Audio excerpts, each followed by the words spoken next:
السلام عليكم ورحمة الله وبركاته. اللهم صل وسلم وبارك على سيدنا محمد.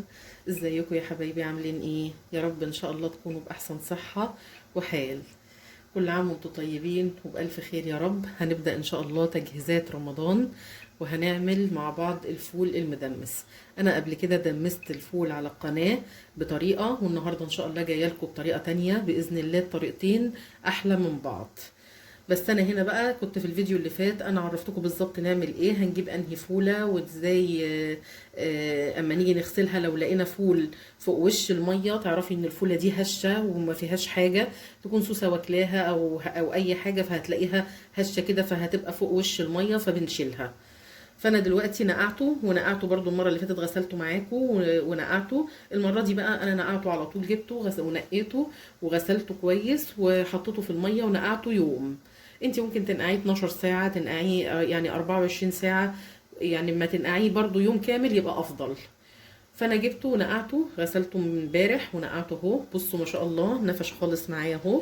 وطبعا الفوله دي البلدي، لما تيجي تشتري الفوله البيضه البلدي بتلاقيها فوله عريضه كده ولونها ابيض، دي احسن حاجه الفوله الحلوه اللي تدمسيها يعني. وعندي بعد كده بقى المكونات بتاعتي بتاعت الفول بتاع التدميس بتاع النهارده. هي المكونات يعني يمكن تكون جديدة شوية، بس هتقولي ايه اللي محطوط ده كله في الفول؟ بس الحاجات دي هتديكي طعم وهتديكي قوام جميل جدا للفول. وانتي برضو ان شاء الله هتشوفي النتيجة معايا في نهاية الفيديو، هتشوفي شكل الفول عامل ازاي. انا المرة اللي فاتت كنت عاملة لكم الفول في الحلة البريستو، النهاردة ان شاء الله هعمله في الفوالة، علشان الناس اللي ما عندهاش برضو البريستو تعرف ازاي احنا هنعمله برضو، وهيكون جميل جدا في الفوالة ان شاء الله. فانا عندي دلوقتي ده حوالي كوباية من الفول المدشوش، انا غسلته كويس. وعندي دي بطاطسايه انا بشرتها، وطماطمايه بشرتها، جزرايه بشرتها برضو.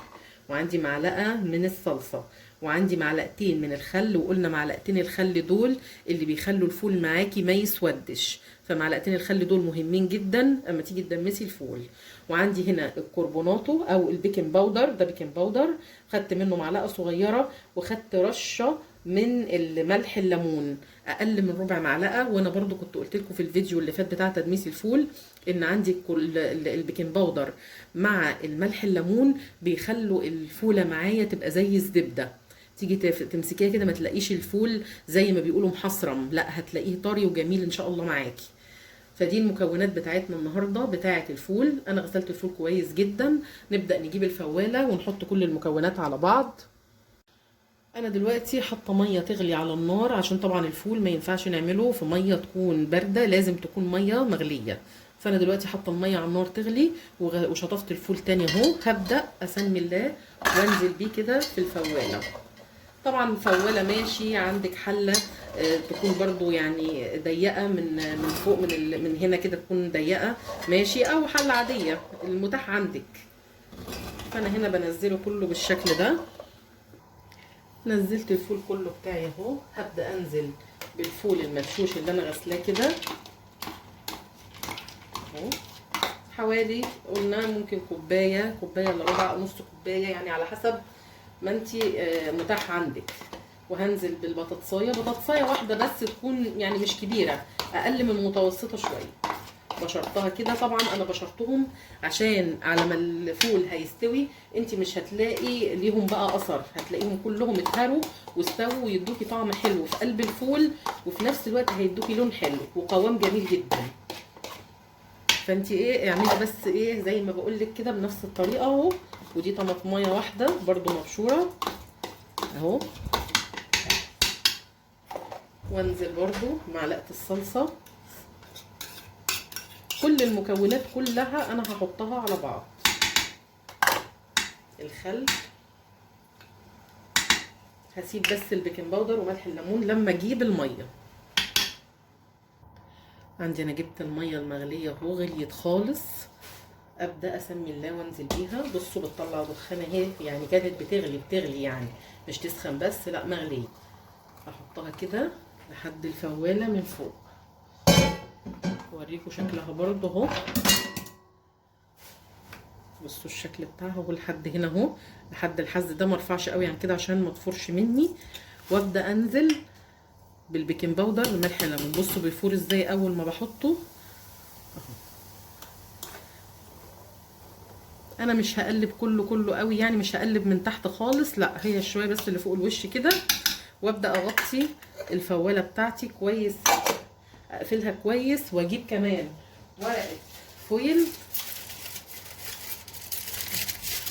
عندي ورقه فويل كده اهي، ابدا احطها واقفل كويس جدا كده، بحيث ان انا اكتم البخار، ما يطلعش بخار مني. هسيب الفول بالشكل ده على النار حوالي 3-4 ساعات. انا برضو هوريكم شكله بعد 3 ساعات كده. هحطه على النار، بمجرد ان هو هيبدأ يغلي، او يعني النار تبقى عالية بس في الاول 5 دقايق كده يغلي، وبعد كده اوطي عليه النار او اسيبه على العين الواطية خالص براحته. كده عدى 3 ساعات ونص بالظبط على الفول. نبدأ نسمي الله ونفتح بقى عليه. انا طبعا يعني بعد ساعتين كده فتحت برضو وبصيت عليه علشان اشوفه، لو كان محتاج ميه كنت هزود ميه طبعا سخنه، انما هو انا لقيته هي نفس الميه اللي انا حطيتها من ساعتها. بصوا بقى لون الفول معايا عامل ازاي، ما شاء الله فاتح، عشان معلقتين الخل اللي احنا حطيناهم. وطبعا استوى بقى زي الزبده علشان احنا حطينا اقل من ربع المعلقه بتاعه ملح الليمون والبيكنج باودر، ساعد برضو في ان هو يخليه ناعم كده وزي الزبده. والسمك بتاعه من البطاطسايه اللي احنا حطيناها، واللون جزر مع الطماطم، ما شاء الله بجد تحفه. وريحته طالعه جميله جدا، ريحه الفول المدمس الجميل، ما شاء الله لا قوه الا بالله. وبرده ورقه الفويل اللي احنا غطينا بيها الفواله دي ما تنسوش تحطوها علشان بتكتم البخار. هو طبعا خد 3 ساعات ونص بس، هو طبعا الفول بياخد اكتر من كده، الفول بياخد 5-6 ساعات على النار هاديه جدا. هو ما شاء الله خد معايا 3 ساعات ونص بس، علشان الحاجات اللي احنا حاطينها، ملح الليمون زي ما قلنا والبيكنج باودر والفاتح، لونه فاتح جدا علشان الخل برضو. والورقه الفويل بقى كمان ساعدت على انها تكتم البخار وتخليه يستوي بسرعه حاجه. والفول ناعم زي الزبده اهو. بصوا بس هي سخنه قوي، بصي ما شاء الله جميل جدا. انا ما قلتلكوش ان احنا واحنا بننقعه بنحط معاه معلقه كمون علشان تسحب وتشد الغازات اللي فيه. انا برضو كنت نسيت اقول لكم في بدايه الفيديو، لان انا كنت قايلها في فيديو قبل كده يعني. وبرده ان شاء الله هحط لكم الفيديو بتاع الفول التاني في صندوق الوصف، بحيث ان انتوا برده لو حبيتوا ترجعوا تشوفوا الطريقه دي وتشوفوا الطريقه دي ماشي. ودلوقتي بقى هبدا افرز الفول بتاعي، بس طبعا مش هفرزه وهو سخن كده، لما يهدى شويه هفرزه علشان ما يبقاش سخن على الكيس. فانا دلوقتي هحط الكميه اللي انا عايزاها، هعبيها في الاكياس على حسب الوجبه اللي انت هتعمليها، على حسب السحور يعني. شوفي الكميه اللي انت هتاخديها قد ايه وتعبي الكيس على قدها، وهتحطيه في الفريزر. تيجي مثلا بعد الفطار ان شاء الله على طول تطلعي الكيس بتاعك، على السحور هيكون فك، تبداي تشتغلي فيه بقى. وان شاء الله برضو هعمل فيديو بكذا طريقه كده للفول، ان احنا نشوف الفول بكذا طريقه برضو نعمله في السحور ان شاء الله. هعمل لكم فيديو خاص بالفول. وانا عملته دلوقتي النهارده في الفواله زي ما قلت لكم، علشان المره اللي فاتت كنت عاملاه في الحله الضغط، عشان طبعا مش كل الناس متاح ليها الضغط، فانا عملتها برضو قدامكم اهو زي الفل. وطبعا كده خلاص نبقى خلصنا. انا اعتبر قلت لكم كل الحاجات اللي انا يعني كنت عايزه اوضحها لكم واقولها لكم. ان شاء الله تكونوا استفدتوا من الفيديو بتاع النهارده وتنفذوه. وكل عام وانتم طيبين وبخير يا حبايبي، ربنا يا رب يجعله رمضان مبارك علينا جميعا وعلى الامه الاسلاميه. ما تنسوش اللايك والشير والاشتراك في القناة وتفعيل زر الجرس للكل عشان يوصلكم مني كل جديد. وبالله عليكم اللايك ما تنسوهوش عشان القناة تترفع. بشكركم يا حبايبي لمتابعتكم، والسلام عليكم ورحمة الله وبركاته.